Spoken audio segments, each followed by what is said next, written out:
more question on finding candidate keys. The question is from GATE 2005 paper. Let's read out the question. Consider a relation scheme R, A, B, C, D, E, H, on which the following FDs hold. A gives B, B and C give D, E gives C and D gives A. And the actual question is, what are the candidate keys of R? So, first of all, let's focus on finding out the answer and then we will see the concept behind this question. So, first of all, I will write down all the attributes A, B, C, D, E and F, and we can see that A, B, C and D are the 4 attributes which can be derived from other attributes. Therefore, E and F become compulsory attributes, and we have already seen in the previous session, in the previous example, that a super key is not possible without compulsory attributes. Therefore, every super key as well as every candidate key must contain these 2 attributes E and it has to be E and H, and that's why here in option A there are 2 candidate keys. H is missing, that's why incorrect option. Again AE, BE and DE, H is missing, that's why incorrect option. Now AEH, BEH and BCH. Now in option C, first 2 keys are satisfying the criteria. I mean, they may be the correct answers because the compulsory attributes are present. However, there is one key in which all the compulsory attributes are missing, and to be precise, attribute E is missing, that's why option C cannot be the correct answer, and therefore we are left with only one option, and therefore option D will be the correct answer. And you can see in option D all the candidate keys are containing EH as their attributes. So we can easily solve this question on the basis of one simple rule, and that simple rule is a candidate key or super key is not possible without containing all compulsory attributes. Okay, so option D will be the correct answer, and you can see within few seconds the question can be answered. However, we are not going to stop here because if the question comes like this, instead of giving us the options, we can convert this question into a numerical type question. And how many candidate keys are possible for R? Okay, so the question can be modified like, how many candidate keys are possible, or how many candidate keys R has, or what are the total number of candidate keys on R. If a question comes like this, then what we are going to do? Because here we cannot go by options, it's a numerical type questions, and they are asking us the count. They are not asking us what are the candidate keys, they are asking us the count of candidate keys. And therefore, while answering such questions, we need a strategy, we need an approach using which we can enumerate all possible candidate keys on the given relation, so that we can determine the exact count. And obviously you need to come with exact count, not one less, not one more. So for example, here option D we had 3 candidate keys, but we are not sure whether any additional candidate key is possible or not. We can only say one thing, that at least 3 candidate keys are possible. So let us see what kind of approach can be taken while solving such questions. Now we know that E and H are compulsory attributes, so no key or super key will be possible without EH. So what we will do, we will begin with the attribute closure of EH, and whether we will see whether the necessary attributes or whether the compulsory attributes are sufficient or not. And let us see, here the closure of EH will contain the attributes E as well as H, then from E we can get the value of C, and no other attribute can be added to the closure. Because A is not available, then B is not available, EUC has already been applied, and finally D is not available. So what does that mean? The 2 compulsory attributes E and H don't form a super key. And what does that mean? We need to add additional attributes along with these 2 attributes, so that we can discover a candidate key, or so that we can discover a super key. So what I will do here, I will take the compulsory attributes and we will add additional attributes. Obviously 3 attributes are missing, we cannot discover the remaining attributes, and that's why it means we need additional attributes so that all other attributes can be discovered.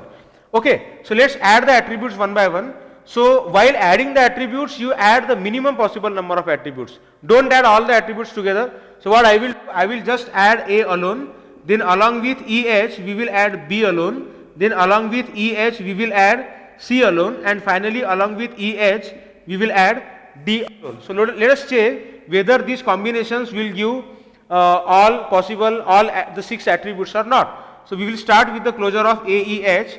It will consist of A, then E, then H. Now from E we get the value of C.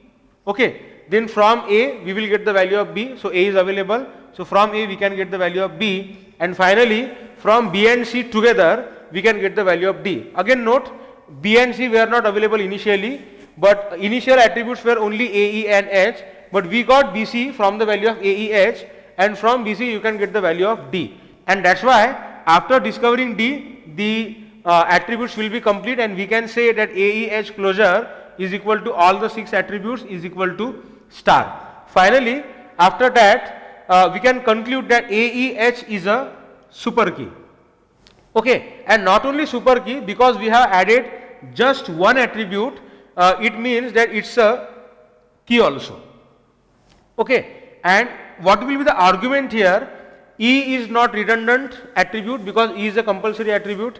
H is not redundant, again it's a compulsory attribute, and A is also not redundant because if you drop A you will be left with E and H, and we know, we have already seen that only EH won't give you all the attributes, and that's why all attributes are necessary. None of the attributes is redundant.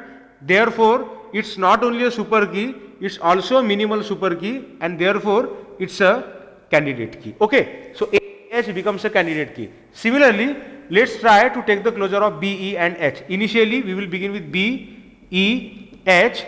As before, E will give the value of C, then B and C together will give the value of D, and finally only one attribute is left, which is A. So from D you can obtain the value of A. So we will add the last attribute also, 1, 2, 3, 4, 5, 6, all attributes equal to star, and again on the similar grounds we can say that because BEH closure is equal to star, BEH is a super key, E is not redundant, H cannot be redundant, B cannot be redundant. If you drop B, EH is not a super key, and that's why it's a minimal super key, and therefore it's a candidate key. Okay. Similarly, let us take CEH. So I will begin with C, E and H. Now from E we will get the value of C, so C is already available. Now A give B is not applicable because A is not available, then B is not available, E give C has already been applied, and D is not available. So CEH closure is equal to just CEH, none other attribute can be discovered, and it is not equal to star. Now because CEH is not equal to star, CEH cannot be called as a super key, and we have already seen if it's not a super key, it cannot be minimal super key, it cannot be a key, it cannot be a candidate key. So CEH is out of question, and finally let's try DEH. So again it is D, then E, then H. From E we will get the value of C.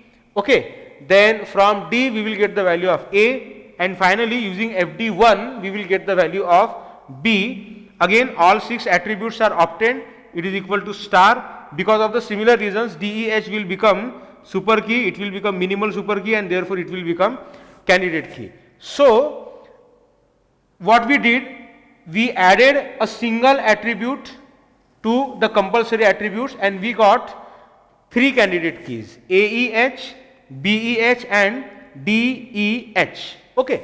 Now after discovering these 3 candidate keys, let us see whether any additional key can be discovered or not. Now obviously if you add more attributes you will get keys. For example, A, E, H and you add D, it will also become a key. Obviously all attributes can be discovered. However, it's not minimal because DEH is a key and AEH is a key. So any one of A and D becomes redundant. Both of them are not needed there, and that's why it cannot be called as a minimal super key. And therefore what is my argument? You cannot expand AEH because any expansion of AEH will be a super key. Any expansion of AEH will not be minimal. By expansion I mean you cannot add attributes. Similarly, you cannot add attributes to BEH. The property of minimality will be lost. It won't be a key anymore, it will get converted into a non-minimal key. Similarly, you cannot add attribute to DEH because again minimality will be lost. So AEH cannot be expanded, BEH cannot be expanded, and DEH also cannot be expanded, and therefore the only way to expand will be to expand CEH. However, while expanding CEH, what attributes you are going to use? What attributes you can add so that we can discover an additional super key? So if you add A, it will become ACEH. Now we already know that AEH is a key, and therefore ACEH will become a super key. It won't be minimal. Now we want only minimal super keys because they are asking us about candidate keys. A candidate key must be minimal super key. Similarly, we cannot add B because it will become BCEH again, because BEH is a key, BCEH cannot be called as a key. It is not minimal, and also we cannot add D. So neither A can be added nor B can be added, and also we cannot add D. No other attribute can be added, and that's why we cannot expand this particular key, and therefore we can come to the conclusion that these three and only these three are the total possible candidate keys, and therefore we can very surely answer that the total number of candidate keys that R has will be equal to 3. See, again I would like to explain one thing. What is important, you have discovered 3 candidate keys, that is correct, that is acceptable. However, when you write down 3 keys, when you discover 3 keys, say K1, K2 and K3, you can jump to the conclusion that minimum possible number of keys is equal to 3. Okay, at least 3. However, the question is not asking us at least how many keys are possible. The question is asking us the exact count, and therefore before saying that the answer is equal to 3, you need to make sure that there is no 4th possibility for candidate key, and before saying that there is no 4th possibility, you need to make sure that you have exhausted all the options. You have tried all the options, you have considered all the options, still you could not discover any 4th candidate key, and then only you can say that okay, these 3 are the only candidate keys which are possible, there is no other candidate key which can be discovered, and then you can answer the exact count. So what I mean to say, while solving such questions, how many candidate keys are possible, if you discover n candidate keys, say K1, K2 up to Kn, you can only come to the conclusion that at least n candidate keys are possible. But before saying exactly n candidate keys are possible, please make sure that no other candidate key can be discovered. Please consider all possibilities, please exhaust all the options, and then only you jump to the exact count. Okay, like we have done here, we started with EH, we added A, we added B, we added C, we added D. AEH, BEH, DEH became keys. CEH was not a key. We tried to add additional attributes, but A cannot be added, B cannot be added, D cannot be added, and then there itself all the options are exhausted, and therefore we come to the conclusion that exact number of candidate keys will be equal to 3.